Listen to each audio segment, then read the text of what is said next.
নওশাদ সিদ্দিকী দাঁড়াবেন বলেছিলেন, বারবার মিডিয়ার সামনে বলেছিলেন, কিন্তু সেই ডায়মন্ড হারবার আপনাদের জোটের স্বার্থে এখনো স্বার্থে রেখে প্রার্থী ঘোষণা করেছেন। তাহলে সেক্ষেত্রে ডায়মন্ড হারবারে তাহলে আপনাদের নওশাদ সিদ্দিকী দাঁড়াবেন না? না, আমি বলেছি যে দেখুন, প্রাথমিক পর্যায়ে প্রথম পর্যায়ের এটা প্রার্থী তালিকা ঘোষণা হয়েছে। আমরা অনেকগুলো সিটি ছেড়ে রেখেছি।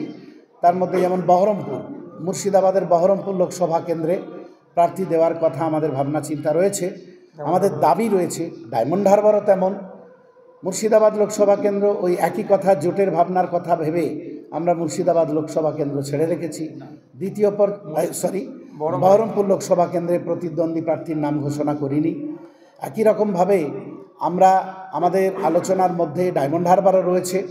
ডায়মন্ড হারবার নিয়ে আমাদের পার্টির যিনি চেয়ারম্যান, আমাদের বিধায়ক, পার্টির প্রধান মুখ নওশাদ সিদ্দিকী ভাইজান, তিনি ইচ্ছা প্রকাশ করেছিলেন এবং গতকালও তিনি আমাদের সঙ্গে এ বিষয়ে ইচ্ছা প্রকাশ করে অন্তত জোর দিচ্ছেন যে আমি যেহেতু ইচ্ছা প্রকাশ করেছি, আমি ডায়মন্ড হারবারেই প্রতিদ্বন্দ্বিতা করব।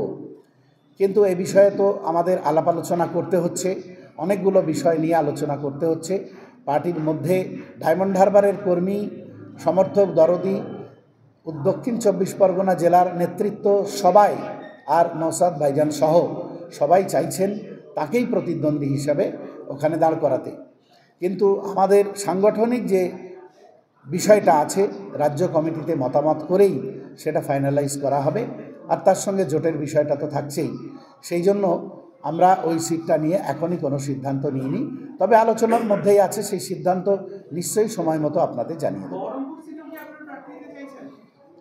আমরা আগেই বলেছি যে বহরমপুর সহ বেশ কিছু লোকসভা কেন্দ্রে আমরা প্রার্থী দেব, কিন্তু জোট যদি হয়, জোটের স্বার্থে আমরা সেগুলো ভাবনা চিন্তা করতে, পুনর্বিবেচনা করতে রাজি আছি। কিন্তু আমাদের তো একতরফা হতে পারে না, তাই না? আমরা যাদের জন্য ছেড়ে রাখবো, যাদের জন্য ভাববো, তাদেরও তো এগিয়ে আসতে হবে।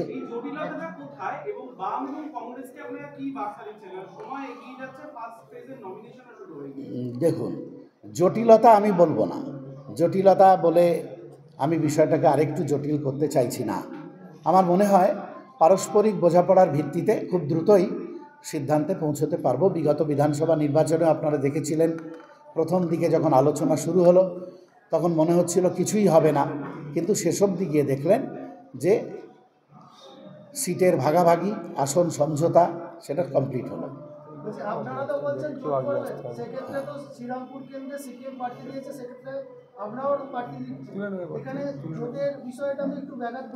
আমি যেটা বললাম সেই কথাটা আবার বলতে চাইছি যে আমরা এগিয়ে গেলে তো শুধু হবে না, কংগ্রেস লেফট দুপক্ষকেই সদর্থক মানসিকতা নিয়ে এগিয়ে আসতে হবে।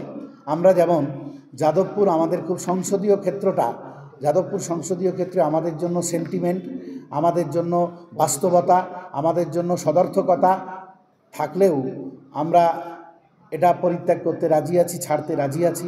তেমন শ্রীরামপুর নিয়েও তাদেরকে পজিটিভ ভাবনা ভাবতে হবে, সাংগঠনিক বাস্তবতা নিয়ে ভাবতে হবে। যদি জোট বা আসন সমঝোতা কোনো সদর্থক জায়গায় না যায়, তাহলে কি যাদবপুরে আপনারা প্রার্থী দেবেন?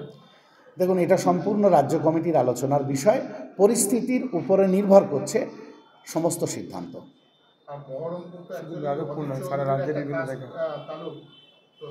শুধু বহরমপুর বা দক্ষিণ মালদা বা আপনার ওই যাদবপুর বা এটা বহরমপুর বিষয় নয়।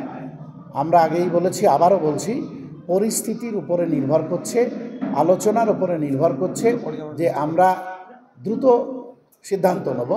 সেক্ষেত্রে রাজ্যের বিভিন্ন জায়গাতে আমরা প্রার্থী, যদি আমাদের শেষ অবধি জোট না হয়, তাহলে তো আমাদের একার সাংগঠনিক সিদ্ধান্ত নিয়ে চলতে হবে। সেই জন্য সিদ্ধান্ত পরবর্তীতে হবে।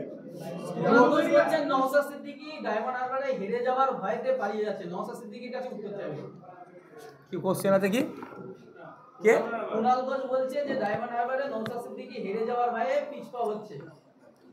ব্যাপারটা হচ্ছে, এমন এক ব্যক্তির নাম বললেন, তার কোশ্চেনের উত্তর দিয়ে আমি ছেড়ে দিচ্ছি অনেক আগে থেকে। অন্য কোনো নেতা নেত্রী তাদের জিজ্ঞাসা করলে, কোশ্চেন করলে আমি অ্যান্সার দেবো। স্কয়ার ফুট না কি যার নাম বলে ডাকে তো, আচ্ছা।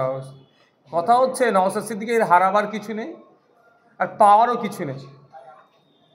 আমি অপেক্ষায় আছি। এই যে দুজনের সামনে পিছনে বসে আছে, রাইট সাইডে যে আছে সব থেকে বেশি, এই যে আজকে বলে দিচ্ছি পাবলিক ডোমেইনে, সব থেকে বেশি আমাকে কন্টেস্ট না করতে দেওয়ার জন্য যিনি জোরাজুরি করছেন তার মধ্যে একজন। কারণটা কি হয়তো পরে বলতে পারবে, এখন হয়তো যদি পাবলিক ডোমেইনে বলে তারপরেও বলছি দলের গণতন্ত্র আছে।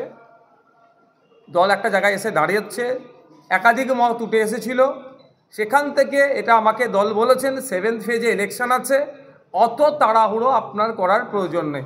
আমি যেভাবে তাড়াহুড়ো করছিলাম, আমাকে দলের যারা আছে নেতৃত্বরা যে 7th ফেজে আছে, নমিনেশনের ডেট অনেক বাকি, আপনার নিয়ে আমাদেরকে সেটা ভাবতে হবে, কারণ অনেক মতামত উঠে এসে সেটাকে শর্ট আউট করতে করতে এখন দুটো জায়গায় এসে দাঁড়িয়েছে। দাঁড়াবে কি দাঁড়াবে না, কারণ অনেকে মতামত দিয়েছিলেন, তৃতীয় চতুর্থ মতামত ছিল। সুতরাং দল যে আমাকে নির্দেশনা দিয়েছে তার বাইরে তো আমি যেতে পারি না, কারণ আমাদের রাজ্য কমিটির একাধিক নেতারও নাম উঠেছিল, তারাও ইচ্ছে প্রকাশ করেছিল বিভিন্ন জায়গায় কন্টেস্ট করার জন্য, কিন্তু দলের পক্ষ থেকে আলোচনার বেসিসে অনেকের নাম যেমন কাটা গেছে, আবার অনেককে আমরা প্রতিদ্বন্দ্বিতা করাচ্ছি। সুতরাং আমার ক্ষেত্রেও আশা করব যেমনভাবে আমাদের রাজ্য কমিটি প্রতিদ্বন্দ্বিতা করাচ্ছেন, আমারটাও আমার যেটা আমি ডিমান্ড রেখেছি সেটাকে হয়তো তারা অ্যাকসেপ্টই করবে। আমি মানসিকভাবে এই জায়গায় দাঁড়িয়ে বসে বলছি, এই জায়গায় বসে হচ্ছে আমার যে প্রথম দিনে যে অবস্থায় ছিলাম, আজকেও আমি 100% ওই এনার্জিতেই আছি।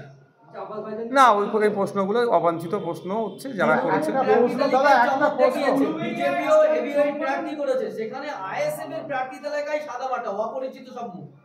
দেখুন, আইএসএফ তো লিডার তৈরি করতে চাইছে। পরিচিত মুখ দিয়ে কী হবে? পার্লামেন্টে গিয়ে টিকটক করবে। পরিচিত মুখ দিয়ে কী হবে? যেখানে কোশ্চেন আনসার সেশন থেকে শুরু করে, মেনশন থেকে শুরু করে, কলিং অ্যাটেনশন থেকে শুরু করে, বিভিন্ন যখন ডিবেটে অংশগ্রহণ হতে তাদের দেখতে পাওয়া যায় না। যেখানে ন্যাশনাল অ্যাভারেজে হচ্ছে 79% অ্যাটেন্ডেন্স, সেখানে ওয়েস্ট বেঙ্গল থেকে যারা ওই হেভিওয়েট পাঠিয়ে তাদের অ্যাটেন্ডেন্স কি দেখুন না। উপনির্বাচনে জয়লাভ করেছিলেন বর্তমান তৃণমূল কংগ্রেসের যিনি আবার তাদেরকে নমিনেট করছেন, আসানসোলের এমপি। ভারতবর্ষের মধ্যে যে কটা এমপি কথা বলেনি পার্লামেন্টে গিয়ে, একটা কথা বলেনি, তার মধ্যে আসানসোলের এমপি আছেন। তাহলে ওই ধরনের হেভিওয়েটে আমরা বিশ্বাসী নয়। আমরা বিশ্বাসী মাটির মানুষকে, তাদেরকে আমরা নির্বাচিত করে জনগণের জনপ্রতিনিধি করে আমরা পার্লামেন্টে পাঠাতে চাই। যেমন আমাদের অধ্যাপক বাপি সরেন মহাশয়, আপনারা তার একটু পাস্ট রেকর্ডটা দেখবেন, হয়তো টিভির সামনে আসেনি ঠিক কথা, কিন্তু তিনি মানুষের জন্য, সোসাইটির জন্য তার অনেক বড় জব ছেড়ে তিনি এখন অধ্যাপনার কাজে লেগে আছেন, কারণ জাতিকে শিক্ষিত করতে হবে বলে। এই ধরনের আরও যারা আমাদের ক্যান্ডিডেট যারা আমরা দিচ্ছি, দেখবেন প্রত্যেকেরই শিকড়টা মাটির সাথে জুড়ে আছে।